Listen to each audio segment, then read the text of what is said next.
What's up? What's up? What's up? Yo, where's D Unit? What's up?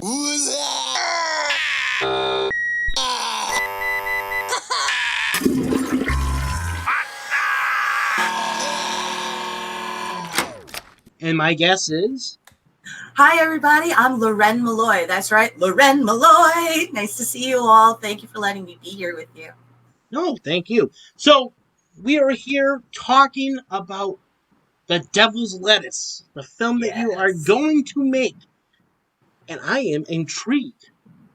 So, you explained to me briefly before we even started recording that it's about a bunch of people that were partying, they dropped their bowl and they found a skull. And then Yes. chaos assumed. Yes, it takes place on Friday the 13th. And a bunch of friends decide they're going to party in a graveyard on Friday the 13th. They're drinking, they're smoking, they're partying. One stupid jerk decides to try to do a trick on his skateboard while holding the bowl in his hand. It goes flying out of his hand, shatters into a million pieces. Rest in peace, Swirly Magoo. Hashtag RIP Swirly Magoo, and you'll see some interesting stuff. And the guy is, since they're in the graveyard, finds a human skull and goes, you know what? Instead of canceling the party short, let's just smoke out of this. They smoke out of the human skull. And all of a sudden, the girls notice that guy's eyes are changing, that they're not able to really speak. They're being guttural, sounds are coming out. They're getting aggressive. And then they start attacking and charging after them. One runs into a over 100-year-old church. The other one is running for her life in a cannabis field trying to survive. What happens is the movie. And it's a lot of twists and turns, and we're going to be playing with people's visual and auditory hallucination aspects. So if somebody was sick or possessed, what would they be seeing? What would they be hearing? Playing with that, as well as showing you what the reality of the situation is in each case, what they're seeing versus what the reality is. So not only is there more than one killer, but it's a lot of gruesome kills as well, with also playing with that visceral emotional aspect of our internal fears, like clowns and just darkness, and friend going from normal to what the hell is wrong with your eyes, and trying to survive it all. Is there a final girl or not? You'll have to find out. And we are doing our Indiegogo campaign right now because we filmed some of it in 2020, but all the really epic, gruesome, wonderful kill scenes we're going to do is going to happen in the spring. So that's why we have the Devil's Lettuce on Indiegogo right now, so that we could really make the most amazing movie for everybody and get those kill scenes real good. That is absolutely amazing. I'm actually excited to see the end result. Once again, at the end of the show, at the end of the episode, we will be showing up the link for the Indiegogo account so you, the people at home, can contribute to this amazing film that will be coming out sooner than later. Actually, it's coming out on Friday the 13th, 2021. So we're definitely going to be hyping up Friday the 13th. So they already have a date. There you go. You guys have heard it first. So this is the part of the show, like we have said before, where we ask questions. Questions are such as, who are your top 3 favorite directors? It's so difficult to choose, but I think that I'll pick the 3 that I feel have really made me who I am as a horror creator from, even childhood. Tim Burton, because of his Beetlejuice movie, that original one, all the creativity, the face being ripped off really sparked me. Let's see, Stephen King is another one, because I really loved the way he's able to pull all things from norm to creepy. And Rob Zombie, because his House of a Thousand Corpses and Haunted World of El Superbeasto both gave scary and creative its own equal level. And I love that about each of them, that they're able to not just do slasher, gore, unintelligent, but give you different aspects that you've never really seen. And each of them, you watch something of theirs, and in my opinion, you immediately know who the director is. Like, it's something by Tim Burton, you will always know it's Tim Burton. Something by Rob Zombie will always be by Rob Zombie. And I don't feel like it's because of who they are as an artist. It's almost like if they were a painter, you'd know exactly by the color choices or the strokes. So for me, I think those are my top 3 there. Nice. That is actually amazing. So, what is... See, I'm trying to get a really good question out there. So here it is. Let's say you are in a movie and it is directed by one of your three favorite. Actually, you know what? Scratch that. Let's go back to this. Your three favorite horror movies, what you discussed it with me was Hellraiser, Beetlejuice, and God damn it, now I forgot their Rose Red. Rose Was Red, Stephen King miniseries. That's right. So, in the aspect of this, which one was your favorite Hellraiser entry? I think Hellraiser. That's such a tough choice for me. I think Hellraiser 2 I loved the most because you got to go into the Cenobite hell world of punishment and see all the different chambers. Kind of like Clive Barker did with Nightbreed, where you were able to go in and see all the different types of creatures. So I think it was, although Hellraiser 1, it sets everything up. It's such an incredible movie, but I also have an affinity for anything having to do with psych wards, just always have. So the combination being able to go into their world, see that, then see the doctor, the doctor is in, and then all that stuff. So I think it's just all the different aspects that I love about it.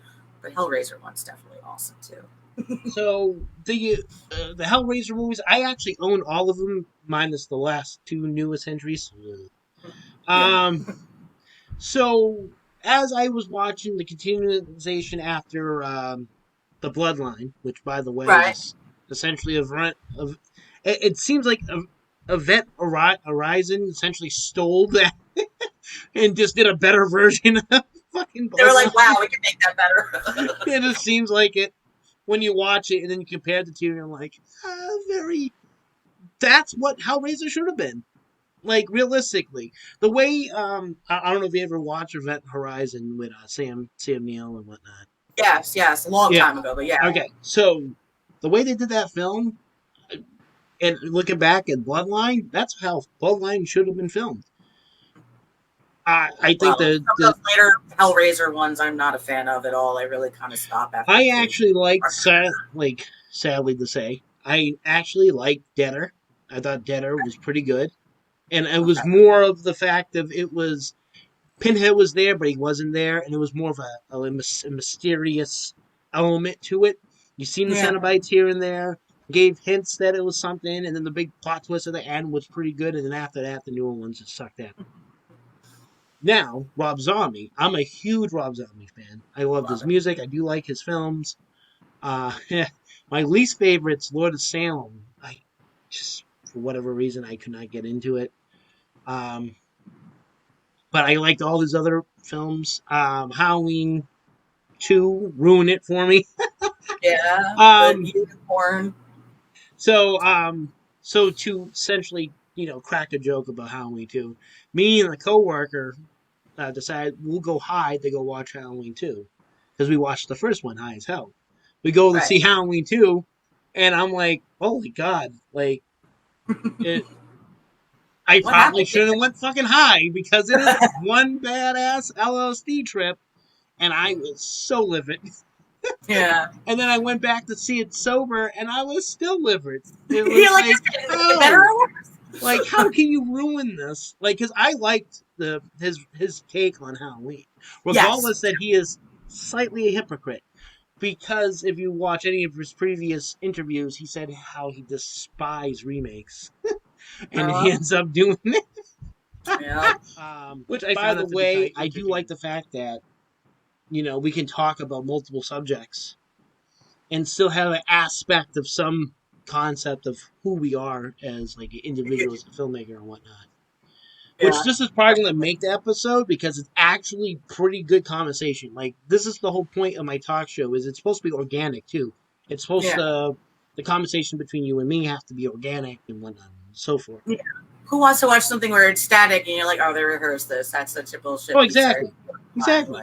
Like, honestly, I'd rather be unscripted in an unexpected way, too.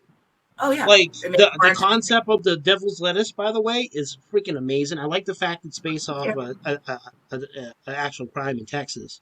And it's tweaked a little bit. It's like the same thing that happened with previous films. Like, look at Texas Chainsaw Massacre and all those films stretched all from Ed Gein. Like, how many movies were based off Ed Gein? Quite a fucking few. So many.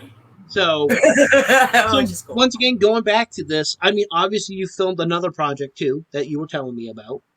Oh yes, my first feature film was Yield, and that one was predominantly filmed up and down mountains and national forests. That one is about um, a couple goes hiking in a national forest on vacation and discovers that there's a cannibalistic clan that lives within and uses the forest as their own cat and mouse game of catching their meat, tenderizing it, and bring it home. I played Betsy, the main woman of the Carnigo clan that cuts up all the meat and makes sure all the boys are good. And it's a lot of gruesome fun, but I probably will not want to film in forests again, because by the time we were done filming, I was in a back brace and in bedridden for like 3 months because of how many different things I messed up trying to climb mountains just to film at certain spots just to climb back down.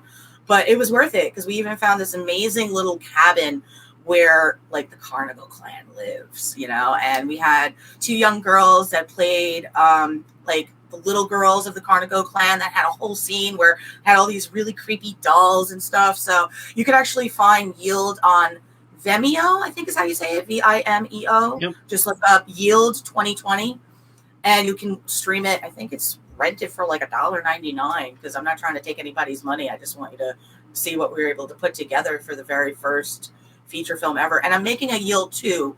So if you watch Yield and you go, it's not as gruesome as I wish, wait until Yield 2. That is the revenge film where we're going to make sure that the Carnival clan has a nice big epic fight with outsiders trying to clean them out and, you know, all that stuff. So I'm already planning that. And I have The Bedtime Killer, which will be probably after The Devil's Lettuce. So that's one of the books I wrote. So we're going to turn it into a film as well. Bedtime Killer. Yeah. So That sounds interesting. Yeah. The Bedtime Killer was, I've written 7 books now, and I'm going to slowly start making my books into movies, but it's depending on, you know, production costs and locations. Like 2 of my books are time period. So one's like 16th century. I'm not going to try to like start that at the beginning of like feature filmmaking, you know. But with The Bedtime Killer, it's present day. It's slightly like Richard Ramirez, which is a lust killer that people talk about. He's a big deal the now. Night Everybody's Stalker. about the Night Stalker. Yeah, so it's not about him. What it's about is a guy named Horace, who is a landscaper. Now, I started this premise off. Think about this. You have a landscaper show up to your house. You look out the window, you go, the landscapers are here. You never pay attention what they're doing or how many actually leave. You're just thrilled that they finally disappeared. One is a lust killer that stayed on the property to hide until you're alone and then wants to come in your room. So I also put a little nod to High Tension. There's a moment in one of the ways of his signature kill. High Tension was a great film, by the way. Amazing film, one of my favorites of all time, honestly. And I never think about it because I was, you know, I say pinhead and stuff. But so I do a tiny nod to a moment from High Tension as part of his MO signature kill. And I did all the research on lust killers, so that you get to watch him go from just a peeping Tom to not having it be enough, to learning the signature MO, to seeing his childhood that we create his need for it, to also the point of view of the victims who never even knew about him and the cops trying to catch him until the crescendo at the end. And it's never like anybody ever thinks. I hate giving an ending that they could have guessed. So, and that one, since it's present day and it's just a serial killer, if you want to say it like that, it'll be more feasible to be able to make that a film before, let's say, the very devil herself, which is an immortal cannibalistic killer during the 16th through 19th century for the King of England. And she goes after like Leather Apron of Whitechapel, the London Monster. So I go into history of all of that, but trying to get a budget to make sure it looks legit East End London right now, not really, you know. And the Storyteller of Pain is supposed to be 1920s in a psych ward about demons and, you know, a psychiatrist and no priest to help them. And there's some history based on that on the Danvers Lunatic Asylum as well. So I like doing a little research and putting it in the book so it feels more realistic, you know. It's good. I mean, let's see. You're an author, filmmaker, you're an actress. God damn it. Show. What can you not do? The What's Up show was created to essentially explore and expose people to more more people out there in all shapes and sizes of art of the artist community, such as film, wrestling, and whatever else that catches people things. I like the fact that you're an author, a filmmaker, advocate person for people of all walks of life, which speaks volumes to your characteristics as a human being. I am so sorry. I am getting so tongue twisted, and we've been talking for hours. This is horrible. But at the end of the day, this is what's up. I am Adam Santos with my guest. Loren Molloy. At the end of this episode, there's going to be a link to her Indiegogo page, as well as other information. If you want to talk to her, reach out to her, find out about her other projects. Please, by all means, reach out to her on Facebook, on the Indiegogo, whatever you need. You can check out my TV show, Delve In. I have my own talk show podcast, Delve In, where we go into all sorts of metaphysical, esoteric, and phenomenons that have happened all over the world throughout history as well. So we have guests that come on, either, UFO experts to hoodoo priests to light-speaking workers to all sorts of interesting esoteric topics where I have no idea what they're talking about, but I get to learn along with everybody else that's listening. And that's on Tuesday nights. Awesome. Well, there you go. Well, this is Adam Santos from What's Up Talk Show, and my guest. You guys have a great one.